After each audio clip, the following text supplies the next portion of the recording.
kalau saya boleh menganalogikan Mas Hans, Hmm.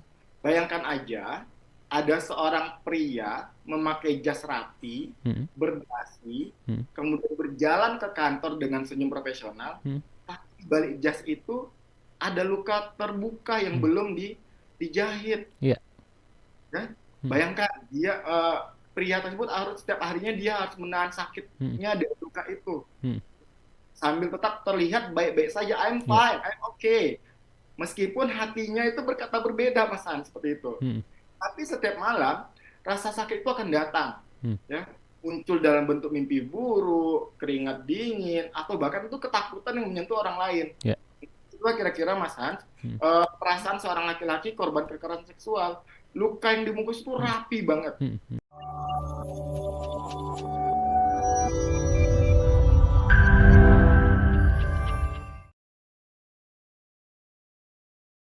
Memang kita tahu kalau laki-laki, pria, ini biasa cenderung memilih diam dalam kesakitan. Seperti itu kalau orang banyak ngomong ya. Biasa jangankan masalah kekerasan seksual. Kalau lagi ada masalah hidup aja kadang laki-laki ini memilih diam. Sebenarnya kenapa sih pada dasarnya banyak laki-laki ini memilih diam dibandingkan dia bercerita, dan mungkin langkah tepat seperti apa yang bisa dilakukan untuk laki-laki ini bisa yuk mulai belajar bicara, speak up, cerita kalau misalnya dia sedang mengalami sebuah masalah. Baik, terima kasih Mas Hans dan pendengar Sonora semua. Maka tadi kan kita sudah membahas dari segmen pertama itu Mm-mm. bahwa kita sudah membongkar sebuah mitos ya Mas Hans Mm-mm. ya.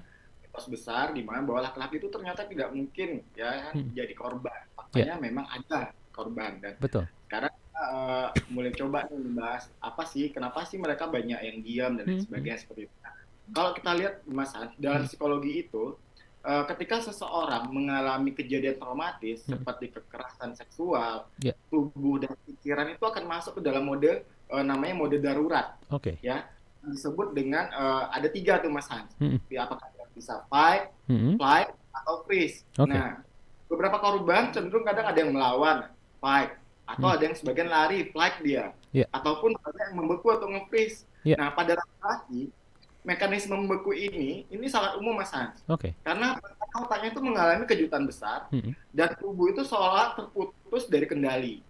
Sehingga setelah peristiwa itu terjadi, maka tubuh itu mungkin bisa sembuh, tapi Mm-mm. pikiran dan perasaan tidak pernah benar-benar pulih. Oke. Karena apa? Karena mereka tidak pernah punya ruang untuk bicara, untuk menangis, dan untuk dimengerti. Ya. Nah, makanya banyak laki-laki korban kekerasan seksual itu yang akan bergulat dengan pertanyaan-pertanyaan menyakitkan seperti apa? Misalnya seperti ini.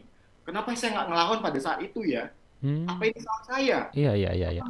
Saya ini laki-laki kok bisa jadi Mm-mm. korban seperti itu? Mm-mm. Mm-mm. Atau apa saya ini masih normal nggak ya seperti Mm-mm. itu? Nah, Mm-mm. pertanyaan-pertanyaan ini tidak apa ya, tidak bisa dijawab serta merta oleh lingkungan Mm. karena kadang malah bisa sering apa ya, sering dibalas dengan stigma. Maka sering tuh Oh ya. masyarakat menunjukkan stigma Mm-mm. bahwa ada rasa rasa apa ya, rasa malu yang Mm-mm. mendalam, kemudian rendah diri pada Mm-mm. si laki-laki Mm-mm. itu, kemudian benci, bahkan bisa benci pada tubuhnya sendiri Ya. dan bingung identitas dan orientasi seksual. Mm-mm. Nah, pada akhirnya mereka itu akan memutuskan untuk diam, Mas Hans. Mm. Karena dunia itu terasa lebih aman ketika mereka tidak berbicara. Mm. Meskipun itu artinya mereka akan menanggung luka sendirian. Ya. Nah, luka emosi laki-laki ini biasanya muncul dalam beberapa bentuk. Oke. Ya, pertama, apakah itu kemampuan untuk mempercayai orang lain menurun drastis. Oke. Kemudian mereka bisa kemudian menarik diri dari lingkungan. Mm-mm. Kemudian over kompensasi lewat kerja. Kan Oke. biasa tuh kita temukan ada yang working, Overworking ya, kerja terus nggak pulang-pulang ya.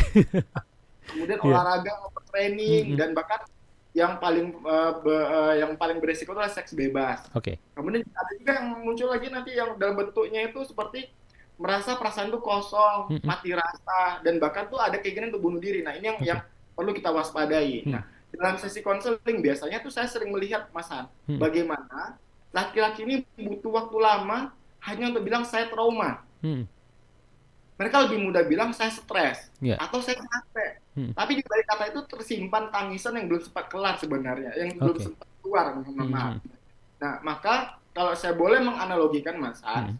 bayangkan aja ada seorang pria memakai jas rapi, Mm. berdasi, Mm. kemudian berjalan ke kantor dengan senyum profesional, Mm. di balik jas itu ada luka terbuka yang Hmm. belum dijahit. Iya. Ya. Hmm. Bayangkan dia pria tersebut harus setiap harinya dia harus menahan Hmm. sakitnya dari luka itu Hmm. sambil tetap terlihat baik-baik saja. I'm Iya. fine, I'm okay. Meskipun hatinya itu berkata berbeda, Mas Han, seperti itu. Hmm. Tapi setiap malam rasa sakit itu akan datang, Hmm. ya, muncul dalam bentuk mimpi buruk, keringat dingin, atau bahkan itu ketakutan yang menyentuh orang lain. Iya. Itulah kira-kira, Mas Hans, Hmm. perasaan seorang laki-laki korban kekerasan seksual. Luka yang dibungkus itu Hmm. rapi banget, Hmm. Hmm. agar dia tidak bisa melihat. Tapi Hmm. justru itu yang membuatnya semakin diam, Hmm. semakin dalam, maaf. Iya. Sehingga kita perlu namanya paham bagaimana sih proses healingnya bagi seorang laki-laki. Nah, Oke. proses healing bagi seorang laki-laki itu cukup rumit, Mas Hans. Hmm. Karena proses penyembuhan untuk laki-laki itu bukan soal kekuatan mental, Oke. tetapi soal izin untuk merasa. Oke. Dan ini yang sulit, karena Hmm. sejak kecil, mereka tuh tidak pernah diajarkan untuk cara menangani emosi dengan baik. Iya. Dalam psikologi kita menyebutnya sebagai alexitimia. Hmm. Ya. Kondisi di mana seseorang itu mengalami kesulitan untuk mengenali dan mengungkapkan emosinya dengan baik. Bayangkan seperti punya luka, tapi tidak tahu bagian mana yang sakit. Sehingga akhirnya mereka hanya tahu bahwa ada yang tidak bersih pada tubuhnya, Hmm. tapi tidak tahu bagaimana penyembuhannya. Hmm. Nah, kalau saya boleh mengilustrasikan, ya, saya itu pernah mendampingi seorang pria, Hmm. usianya itu lebih kurang sekitar 33 atau 34 tahun, Hmm. di mana si pasien ini datang ke sesi terapi dengan saya di Safe Space Psychology Consultant di Hmm. Kota Semarang. Kebetulan Hmm. saya punya rumah aman yang Hmm. memang untuk menangani korban-korban kekerasan seksual, Hmm. apakah itu perempuan ataupun anak-anak. Hmm. Nah, pada sesi terapi tersebut, si pasien itu datang dengan keluhan mudah marah, kemudian kecanduan alkohol, Hmm. dan dia tidak bisa tidur. Kemudian setelah terapi beberapa sesi dan hingga akhirnya pada pertemuan kelima, si pasien ngomong seperti ini, Mas Han. Pak, saya ini belum pernah cerita ke siapa-siapa. Oke. Ya, saya bilang. Kamu mau cerita apa? Saya bilang. Silakan kalau kamu mau cerita, saya bilang. Kemudian dia cerita, waktu SMP, saya itu dilecehkan oleh kakak kelas saya. Oke. Saya kira saya sudah lupa. Ya. Tapi ternyata rasa jijik itu masih ada sampai sekarang. Hmm. Lalu ia menjalani hidupnya itu dengan cara survive. Hmm. Tapi tidak pernah benar-benar hidup. Inilah yang sering kita sebut sebagai trauma beku, kalau saya mengatakan seperti itu. Karena dia tidak terlihat dari luar, tapi merusak dari dalam. Hmm. Maka apa sih yang bisa kita lakukan dengan kondisi seperti itu? Mungkin pertama, kita harus bisa menjadi pendengar. Hmm. Pendengar bagi si korban. Hmm. Karena korban itu tidak butuh penasehat. Hmm. Dia tidak butuh hakim. Hmm. Dia tidak butuh dihakimi. Hmm. Tapi cukup butuh didengarkan. Hmm. Ya. Kadang korban itu cuma membutuhkan kalimat-kalimat seperti ini, Mas Han. Aku dengar apa yang kamu sampaikan. Kamu nggak sendirian di sini. Atau terima kasih kamu sudah berani cerita pada saya, seperti itu. Oke. Nah, kedua, mungkin kita bisa mendorong korban ini untuk bicara dengan profesional. Oke. Apakah dengan psikolog, Hmm. apakah itu dengan terapis, Hmm. ataupun dengan psikiater. Oke. Karena terapis atau psikolog itu biasanya memiliki Treatment khusus ya? kemampuan menghadirkan ruang aman, Oke. di mana mereka, si korban-korban ini bisa belajar mengenal dan memeluk luka tanpa takut dipermalukan. Oke. Kemudian yang ketiga, Hmm. kita harus mampu nih, Mas Hans, Hmm. mengubah budaya. Nah, ini nih yang cukup menjadi challenging, yang cukup menjadi tantangan bagi kita bersama sekarang adalah kita harus paham bahwa laki-laki itu juga manusia, Hmm. mereka juga butuh menangis, Hmm. mereka juga pantas untuk diselamatkan.